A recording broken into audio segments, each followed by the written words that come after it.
আসসালামু আলাইকুম সুপ্রিয় দর্শক, আশা করি আপনারা সবাই ভালো আছেন। কেমন চলছে নতুন বাজার দরের সোনার অবস্থা?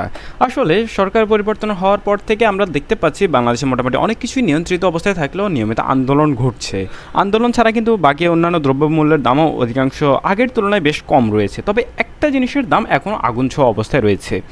আমি আপনাকে এটা বলতে চাচ্ছি না যে সব কিছুর দাম একদম কমে গেছে, আমি বলছি যে আগের তুলনায় হলেও কিছুটা ভালো আছে। তবে সোনার দাম আগে যেই পরিস্থিতি ছিল তার চেয়ে আরও বেশি খারাপ। এর কারণ একটাই, মূলত সোনার বাজার বা সোনার দাম আন্তর্জাতিক বাজার থেকে নিয়ন্ত্রিত হয়, অর্থাৎ দেশের বাজার থেকে সরাসরি এটা নিয়ন্ত্রণ করা যায় না। এবার জানিয়ে দিব, কথা না বাড়িয়ে সরাসরি 18 ক্যারেট, 21 ক্যারেট, 22 ক্যারেট। তবে দাম শুনুন বা নাই জানুন, আপনার মতামত কিন্তু অবশ্যই আমাদের কমেন্টে জানাবেন, কারণ আপনার এলাকায় কেমন চলছে সোনার দাম সেটাও আমাদের জানা প্রয়োজন। 18 ক্যারেটের প্রতি গ্রাম সোনার দাম পড়ছে বর্তমানে 12,037 টাকা এবং প্রতি আনা সোনার দাম 8,771 টাকা এবং প্রতি ভরি সোনার দাম 1,40,035 টাকা। যদিও বা বর্তমান সময়ে এই প্রাইসটা প্রায় 12 থেকে 14 দিন হয়েছে অপরিবর্তিত অবস্থায় রয়েছে, অর্থাৎ আগের দামটাই আছে। এবার জানিয়ে দেব 21 ক্যারেটের দাম।